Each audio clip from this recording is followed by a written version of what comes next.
and again, it sounds weird, but it felt like burning plastic. It felt like the smell of burning plastic, which sounds weird, right? If you haven't Yes. experienced it, but that's the feeling I got, that really nasty feeling, but it never went away. Mirror Talk.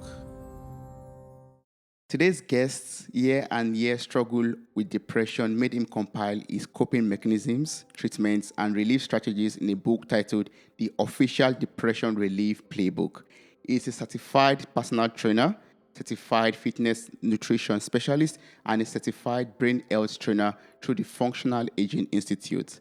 Welcome to the show, Zach. How are you doing? I'm doing well. Thank you so much for having me. Thank you so much for joining me today on this episode of Mirror Talk. I would like to start by saying I admire your strength and efforts to overcome your experience with depression. Even more, thank you so much for sharing it, with the world in your book. Please, can you start by telling me your life story so far? How did the depression start? Were there like some things that you noticed, and how were you able to overcome this experience of depression? Yeah, so back when I was a kid, I didn't really realize anything out of the ordinary was going on. I had a very quote unquote normal childhood, meaning there were no major traumas or anything.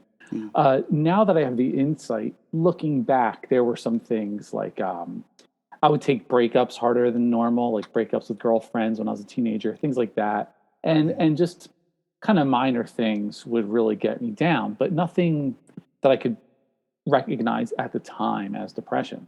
So it wasn't until the summer after high school when I get caught in what I call the perfect storm. So the big one was my best friend was killed.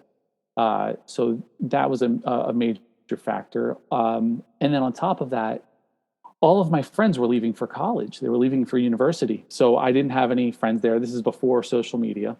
And my karate school closed down. I have a black belt in karate. So all of my karate friends were gone as well. So that was all on top of there tends to be a pattern where in your late teens, early 20s, certain quirks, let's say, tend to manifest. So things like depression, OCD, things like that tend to show up in those years. So it all happened to me all at once. So that was where I really hit my bottom and where really my part two began. And everything for the next 10 years was figuring out how to build back up to a place where I could not just feel like I was dragging through the day. And then the time since then, after I felt like I got a handle on it, has been spent trying to teach other people how to get through it, hopefully a little quicker than I did. Yeah, yes. And back then, were there like some signs you noticed, like some behavioral signs or acts that you noticed in yourself personally? And how were you able to pay attention to this? Or how can anyone out there pay attention to all of these signs? Well, because I had that one major event with my best friend dying, I attributed it to grief. I thought it was grief. And, I would spend a lot of time in bed when it was in the middle of the day. I would spend a lot of time crying. I would spend a lot of time, I actually had to drop out of college. So yeah, I was going to say I spent a lot of time not paying attention in school, but I ended up just not going to school. I had to drop out. I just couldn't do it anymore. So I knew something was up, but I thought it was purely grief. However, everyone has to go through grief. And I had hit a certain point about 6 months later where I started to recognize, okay, this isn't just grief. And it sounds crazy unless you've been through depression, I could tell a difference. Where I remember crying at work and it felt much cleaner. And that sounds weird, but it felt much cleaner. That was grief. My depression was something different. My depression was something that was pulling me down. And I'm sure we'll get to it, but I wrote a book. And in that book, I described, and again, it sounds weird, but it felt like burning plastic. It felt like the smell of burning plastic, which sounds weird, right? If you haven't experienced it, but that's the feeling I got, that really nasty feeling, but it never went away. So what I did, I had a very tough time concentrating, and I about 6 months out, I said, okay, I've got to at least make a small attempt to get better. And by no means was this everything, but it was something. And I decided I needed to start concentrating. And I said, I'll concentrate for a little bit of time. And I started by doing the worst thing possible. I started watching the news. So, because I thought, okay, well, smart people watch the news, informed people watch the news. But what I ended up doing was I would concentrate for a half hour learning about all the murders in my area. So that didn't help me at all. Yeah, So that was a yeah. bad way to do it. And it wasn't until a few years later when I finally started getting traction and started building myself back up. I call it brick by brick, because there's no silver bullet. It's a bunch of steps that you have to do. And it was that small step-by-step action that eventually got me better.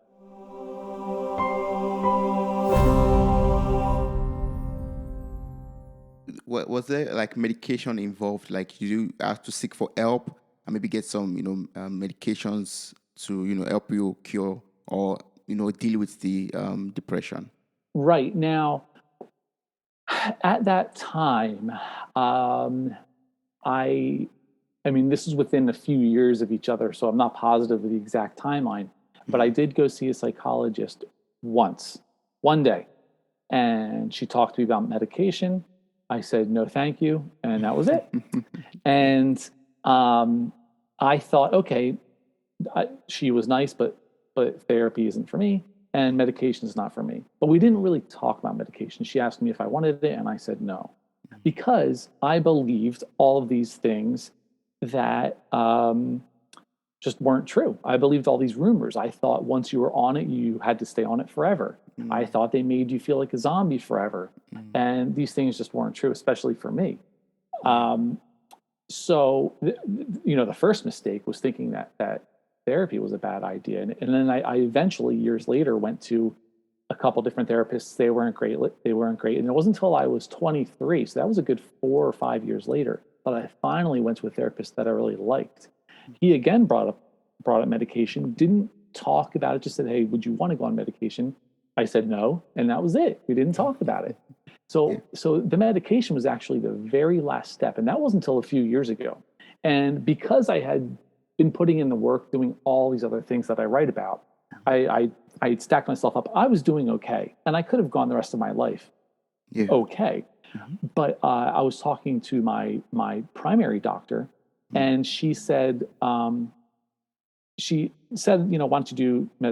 try medication? Because around 8 o'clock at night, I would get pretty depressed, but the rest of the day I would feel fine, because I was doing all these other things. So she said, why don't you try medication? And I said no, and she said, why not? And I said, well, you have to be on it forever. And she said, well, if you don't like it, you can just stop. I was like, oh, I didn't know that was an option. Yeah. And she actually told me a lot about the different medications and what to expect and how long before everything kicked in, you would start to feel better, but how long the side effects would last, things like that, things people didn't talk to me about before. So it wasn't until that I finally went on it, and they've made a huge difference for my night times for sure. Yeah, but again, that was the very last thing that I did. I put in the work, and I have a friend who, he has really bad anxiety, and we talk about anxiety and depression sometimes in the same breath because they tend to travel the same pathways in the brain. And his first thing he did was medication, and he said, I'm on medication, but I don't feel great. And I said, yeah, because you haven't done the work. You got to put in the work also. You can't just do medication. There's, like I said, there's not just one silver bullet. You got to do the other things as well. True. That's very true. Can you tell me more about your book, and can you tell me some of these coping mechanisms and treatments in the book? Well, like I said before, I'm a firm believer in there's not one silver bullet cure. I believe in, I call it the D-Day approach. So you're coming at it with everything.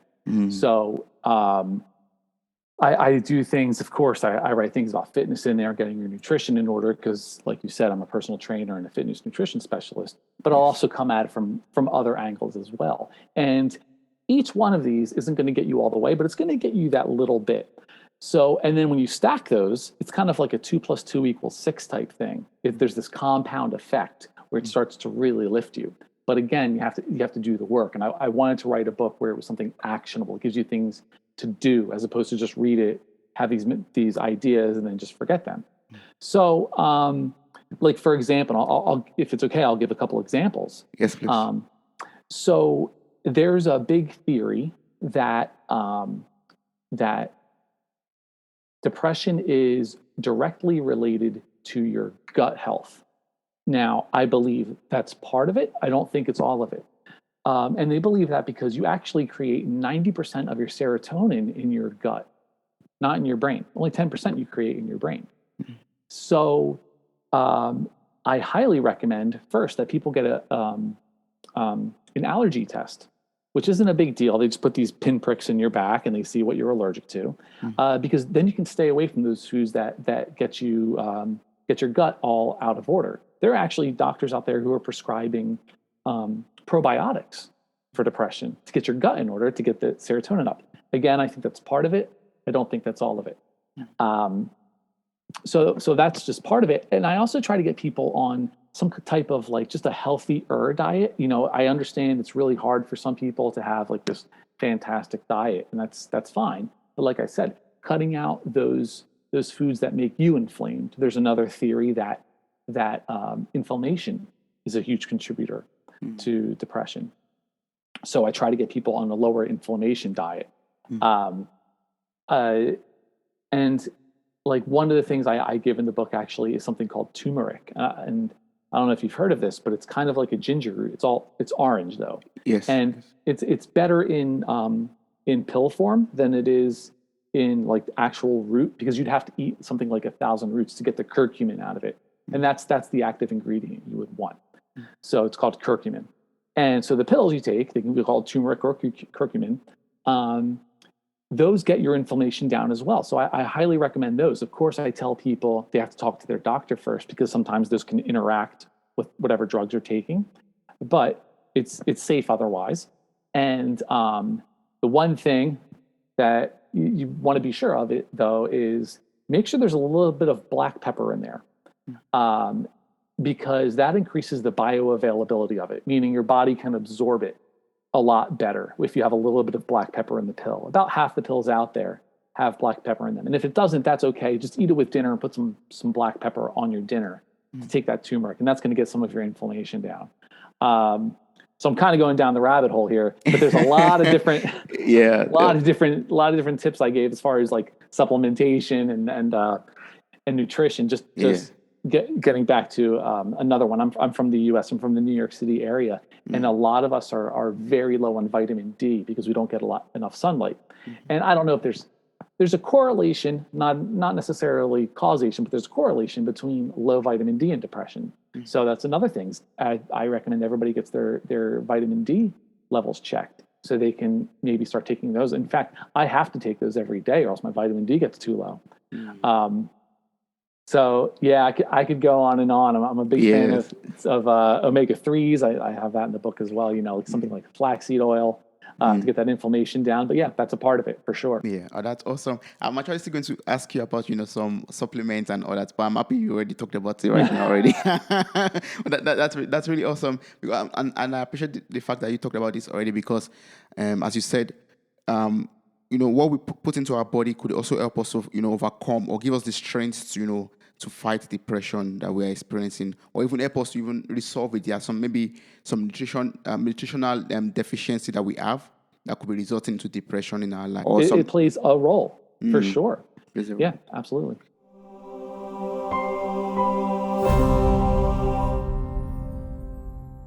From your experience, what are some ways we could, deal with anxiety? So I have a great one for this. So, have you ever heard of box breathing? No, I've not heard about this. Okay, so I'm going to teach everybody this one called box breathing, right? Yeah. So, the way this works is it's all breathing through your nose, and you're breathing that deep diaphragmatic breath, that belly breath. So your belly's going out and in. It's that horizontal breath, not that vertical up and down, but your belly's going in and out, right? And then what I like to do is close my eyes and breathe through my nose. And the reason you breathe through your nose is because it activates that there's a little cluster of nerves in the back of your nasal cavity. And when the air rushes over that, it activates your parasympathetic nervous system, which is your rest and digest. Okay? Now, as you do that, you're going to breathe in for a count of 4, hold for a count of 4, out for a count of 4, hold for a count of 4. So I do that every single morning. And sorry, I would let you go through it, but I'm trying to explain this to the people. Yes, I understand. Yeah. So, so it's almost like you're drawing a box, right? If you picture that, if you picture breathing in for 4, hold for 4, out for 4, hold for 4. And what you're doing is, it's almost like an on-ramp to meditation. Almost like a meditation, but it's more of a concentration exercise, which is just as good. So because you're concentrating on that nice deep belly breath, you're getting that physiological benefit of the air rushing over that nasal, over the cluster of nerves in your nasal cavity. And I like to do it every morning when I'm calm, okay? And then what happens is my mind associates that breath with a calm state. Now I've got that in the bag. Whenever I do come to something that maybe makes me nervous or anxious, I go back to that box breathing. Okay. And I'll just close my eyes, go through that for a few minutes, and I'll visualize myself going through whatever it is that's making me nervous, going through it perfectly. So I would do this a lot when I was at work, before a big presentation, before a client. Okay. I'd be super nervous. Sometimes I get anxiety. I'd stop, go through my box breathing. It would calm everything down. I'd visualize myself going through the whole presentation perfectly. Okay. Totally calm myself down. And it's almost like as if I've already done it. Like I've had a practice run going through that presentation because I've practiced it in my mind. So I'll go through all that, but it's important that you do this in the mornings or at any point really when you're calm first, because if you only do this at times when you're nervous, your mind will start to associate it with times that are stressful. So you want to do it, I do it 2 to 1, let's say, 2 times calm for every 1 time you're nervous, preferably more. I try to do it every single day when I'm calm. Yes, that's a big one for anxiety. And that way you're able to calm your nerves or something. Or how does that help actually with the anxiety? It's actually, like I said, well, you're focusing your mind on that breathing, right? So your brain's not going crazy. You're focusing your mind on building that box. Yes. And it's also with that air rushing over the nasal cavity for the parasympathetic nervous system, that rest and digest. It just kind of, I tend to talk in like metaphors or different examples. But if everything feels like it's crazy all around your head, it kind of focuses everything down. It just pulls everything in a little bit. So it's a little more manageable. Yeah. Okay. I understand. Oh, that's awesome. That's good. Yeah. So you're a certified, personal trainer, as you said earlier, certified fitness nutrition specialist and a certified brain health trainer. So as a brain health trainer, how can we, take care of our brains properly? Okay, I got a good one for you. I got a real good one for you. Okay, so I'll give you two. Yes. Number 1, and I'm going to get a lot of pushback for this one. Number 1, learn how to juggle. To juggle? Yeah. Juggling is really, really good for your brain. Okay, it's very simple. Anybody can eventually do it, but juggling is fantastic for your brain. It's all of the coordination. It's so much more complex than people realize, because when you actually juggle and you're tossing the ball up in the air, and I'm showing Toby this, listeners. So sorry you can't see this.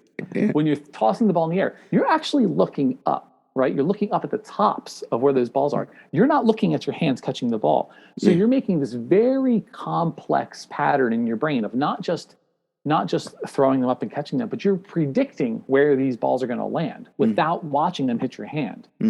So that's one of the theories here, is because it's that constant movement and you're predicting where it goes without seeing it. So that's a lot. That's all just automatically happening, and it strengthens the brain. What's going to happen there is when you do things like this, and like my other tip I'll give you in a minute, you're actually creating denser neurons. They call it neurogenesis. Denser. You're building a denser brain.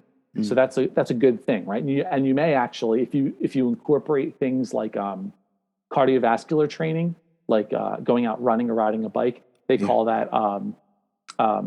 Oh geez, I forget. But you're going to build new veins. I can't remember what it's called. But you're going to create new veins. Yeah. I can't think. Not neurogenesis. The other one. Whatever. So you're going to build new veins as well. So that's a good one. So this other one that I really love, and I don't know if it's hit you guys yet, Have you guys heard of pickleball? No, I've not heard about that before. Okay, look it up. There's a game called pickleball, and it's Okay. kind of like a cross between ping pong or table tennis Mm-hmm. and regular tennis. So it's like a really small tennis or a really big ping pong. Mm. And you play on a really small tennis court. Fantastic for your brain. It's a newer sport. It's getting really big here. Fantastic for your brain. Also the same thing. It's that coordination that's just fantastic for your brain. Yeah. Before we continue on the show, I would love to tell you about a podcast I found called My Crazy Diverse. This show will blow your mind. This show is hosted by a guy called Tom Milligan. Every week, his guests share the ins and outs of their crazy diverse stories. And I promise you, you won't believe some of the crazy stories you will hear on this podcast. There are a lot of stories about lying, about cheating, about fighting. There are even stories about attempted murder, surprise polygamy, and much more that will just blow your mind. You can check this podcast out on every platform where you listen to podcasts, and even you can just check it out on mycrazydivorce.com. That is mycrazydivorce.com.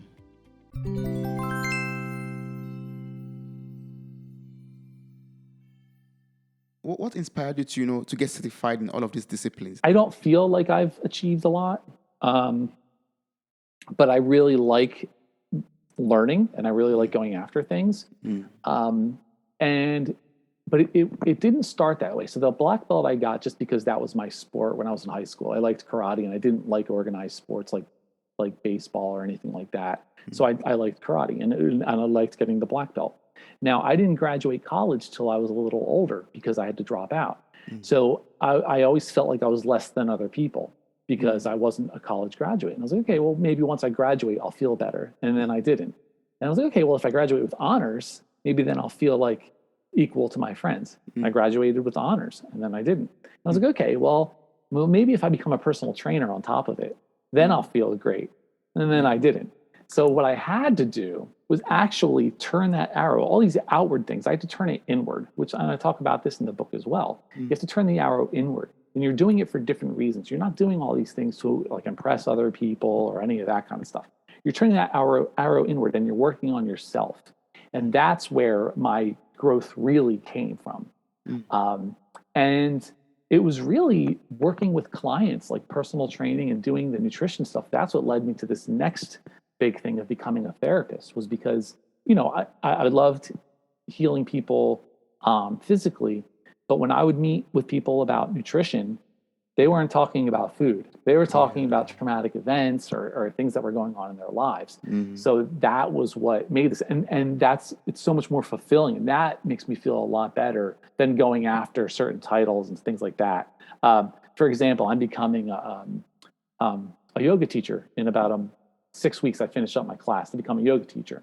So really cool, right? But like, I don't even tell people because it's not like I've shifted focus. Back when I was 21, maybe I would be bragging about that because I'm like, look how cool this is. I'm a yoga teacher. But now, once I shifted the focus to just working inward and helping other people, that was a big clarifying thing in my mind, and it also contributed to helping out my depression, to be honest. That's very impressive. I would love to learn more about that, or actually, because in case there's someone out there who is asking, how can I work inwardly? How can I, switch all of this, trying to achieve things to impress people for different reasons, to actually, improving myself personally, to having this personal development or this self-improvement. How can I, turn all the external factors into working internal factors for myself? The big thing for me was, and this wasn't something that I did, it was just something that kind of happened to me. I realized nobody cares. Nobody cares. True. Yeah. And like, that's not bad. That's actually kind of liberating. Nobody cares. So, okay, cool. So I'm going to do what I want. Instead of spending all this time trying to impress all these people who don't care, they're more worried about what they're doing. Right. So I was like, oh, this is great. So, for instance, I play in a band, and I don't write songs for other people, and we play concerts, and I don't I mean, I want people to like us, but I don't write songs for other people to like us. I write them for us. And so we love them. And then if other people love them, that's great. So I started seeing my life kind of like that as well. Like I'm doing the things for me. Everything you do, you should do it for yourself. Do it for your own joy, your own peace of mind, for your own fulfillment. Yeah, and you know, that's not saying to be selfish, but it's saying it's not to impress people. Like I still do things to help other people, and that's great. I love that as well. But that's different. That's opposed to, you know, if everybody thought I was, you know, really cool because I became the president of a company. And if I spent all of my time becoming the president of a company that I didn't want and I didn't enjoy it, then what the heck's the point? Because they're not actually going to even care. So like it helps me really reevaluate things.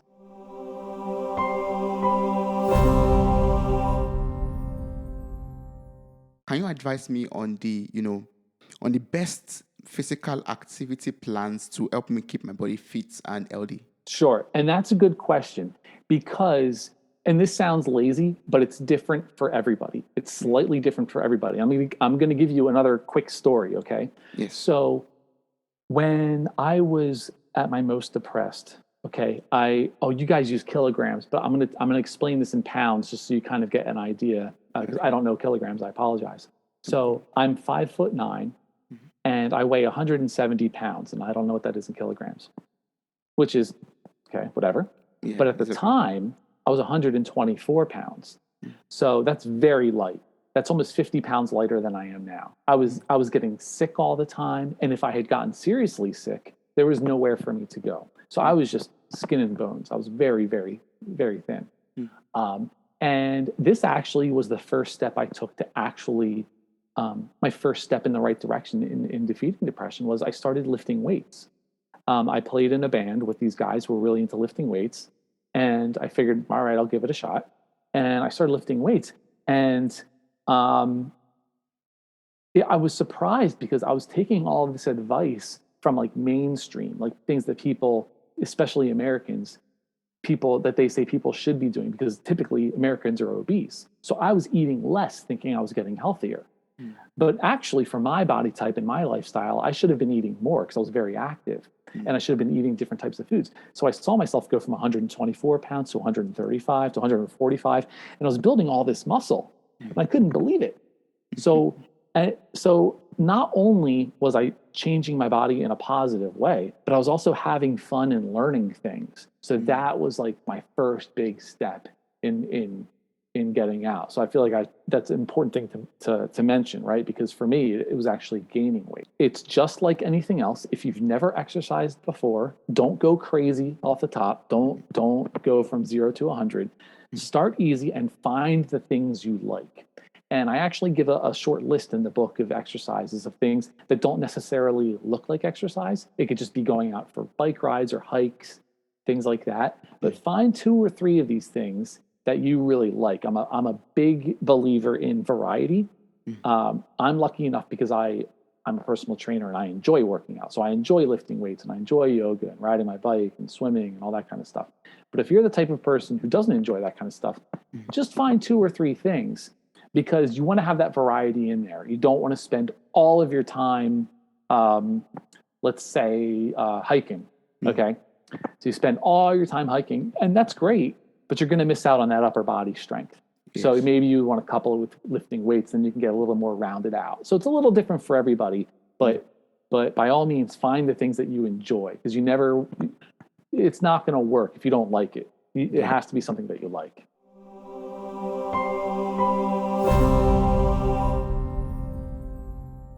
The important thing is for you to do something, like for you to move your body in some ways. Absolutely. And if nobody's done it, I'm a big fan, of course, of yoga. I wish everybody would try yoga. I think it's really fun.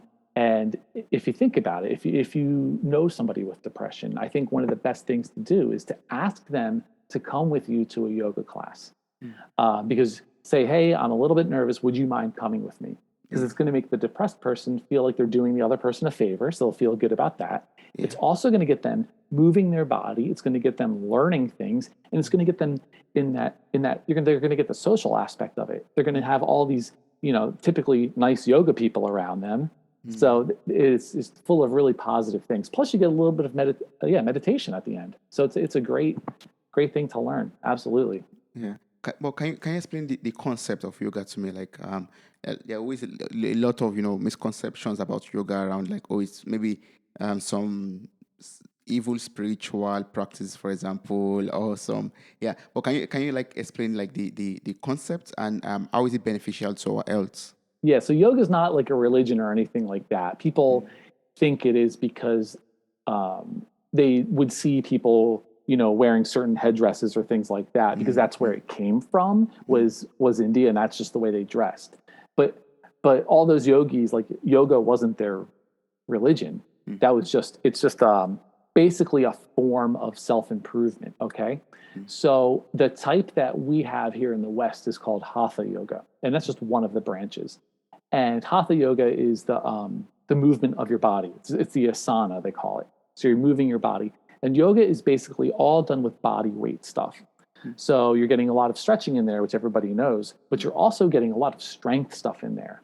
And a lot of breathing stuff. You're practicing that nice deep belly breathing that I was telling you about, that pranayama. But that's what they call it in yoga, pranayama.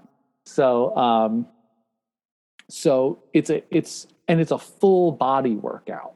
And a lot of people don't realize it. So back when I first started yoga, I was in college, and I was in a room waiting for a yoga class, and I was only taking it because it was free. And there was a really young girl there. She was just out of high school. And she was pointing out the windows in the other part of the gym with all the guys lifting weights, all the weight machines. She's like, you see all these guys out there moving all these weights around? They have no idea what fitness is. So I was like, what is she talking about? So I went and took this yoga class, and she was right.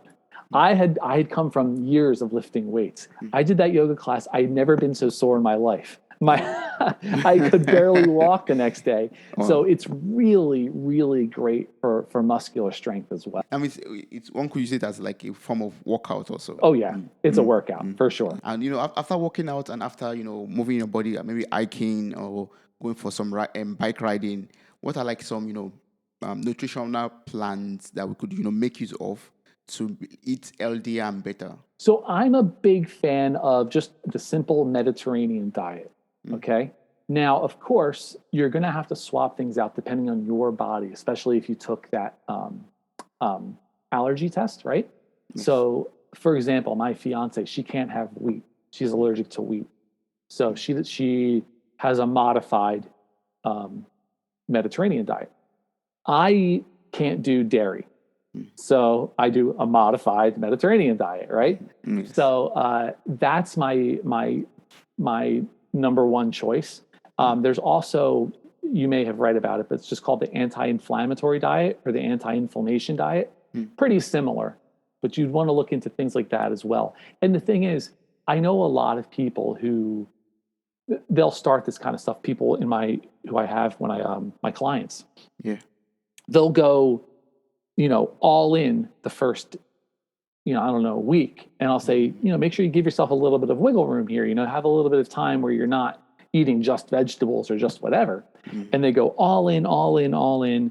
And then they fall off, and then they're eating, an entire cake. And it's like, whoa, pump the brakes. Right. So what I do is I eat very clean 85% of the time. And then the other 15% of the time, I just eat what I want. So that way there's not these absolute rules. Yeah. So that's a good way to do it. But there are a lot of people, you have to meet yourself where you're at, because I know a lot of people who they drink soda at every meal. Like they're drinking, I don't know how much a day. So just getting their drinks in order is a big deal for them. So, just having them switch to water. And if they don't like water, which is a surprising amount of people, have them put a little bit of lemon in it. So it depends on where you're at, but you can't do it all at once. Sometimes just making that drink change is a big deal for you. And that's fine. As long as you're kind of always, sharpening the sword, so to speak, just getting a little better. But, sometimes we want to eat like a nutritional meal, like, with all the nutrients and everything. But, in this modern day and age, we sometimes the food or the milk will be missing some vitamin C or some vitamin D or this. But earlier you've talked about some supplements that we could use, like turmeric and some like that we could use. Are there like some other supplements that one could make use of that are healthy that to supplement the deficiencies that we have in food? Yeah. So I actually know a lot of vegans, and actually this is, I wrote this in the book about depression too. There's another correlation between low B12 levels and depression. So I always recommend people, anybody, take a B12 supplement, or just a B supplement. I'm sorry. It's just, and make sure there's the B12 in it, because sometimes there's not the 12 in there, because the B12 you can only get from animal sources. So vegans aren't getting B12. So I always make sure people take it. And that's a safe one. I mean, of course, always talk to your doctor, but that's a safe one to take because it's water soluble. So if you don't need it, it just passes through you. You're not holding on to it. It doesn't hurt you. So yeah, so that B12, that's an important one, especially for vegetarians and vegans.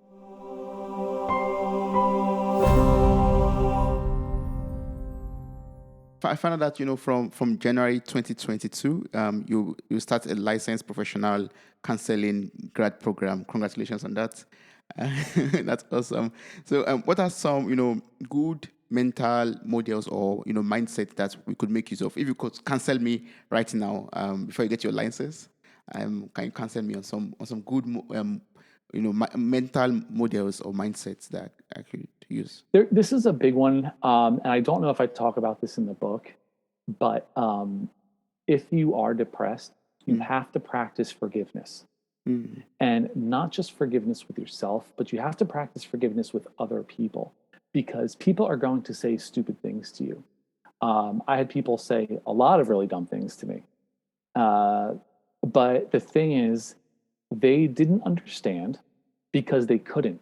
They weren't in my shoes. So they couldn't understand what I needed to hear at that time. They were doing their best. So I had to practice that forgiveness, on myself, to let that go. So that's one less thing I'm carrying around. And that's the biggest one that I'm trying to teach right now with a lot of people, is practicing that forgiveness. Yeah. Yeah. That's awesome. So, what are you looking forward to, in this, grad program, apart from, getting the license? What are you looking forward to learn or to, improve on in the grad program? That's a great question. I'm excited to learn the things that I have no idea about.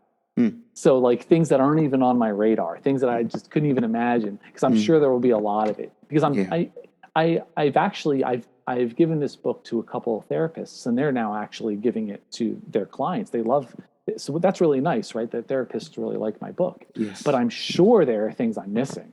There's got to be just things that have never popped up for me. So I'm really excited to be, blindsided by these things I had never heard about before. That's what I'm excited about. Yeah, that's awesome. That's great. So if I may ask you, like, with all of this certificate and all of these the experiences that you've had in the past already and in the future that you still have in the future, what are like your goals? What do you your mission is like to help people with depression, but do you have like some services that you love to render in the future, or some plans, maybe a new book in the future that you are planning, or some projects? What I would most likely do as far as the book is I would probably expand on this one after I'm done with school, so I can put in all those things that I learned. But that's not going to be for another couple of years. But this is a good starting point. I still love this book. Yeah. So that would be for the book. As far as my life is concerned, well, I'm still a part-time personal trainer, and I'll do that forever. I love teaching people how to work out. I love that. But as far as getting the license, I really want to have my own private practice, and maybe expand that into having a team of us. I think that would be really cool, having a building with 5 or 6 different therapists. I think that would be a really cool thing, like doing a lot of help. I think that'd be great. Yeah, I think so too. That would be awesome.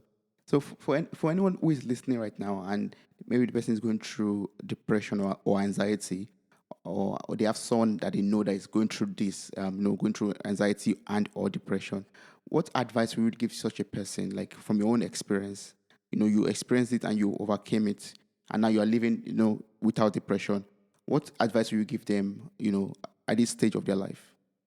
Okay, so if you know somebody with depression, get them into that yoga class. That's my first, just to get that little bit of a crack in there, just to get them realizing there's things outside of their little hole. Because that's what it feels like. It feels like you're in this hole, right? Now, as far as other ways, if you are depressed, build a team.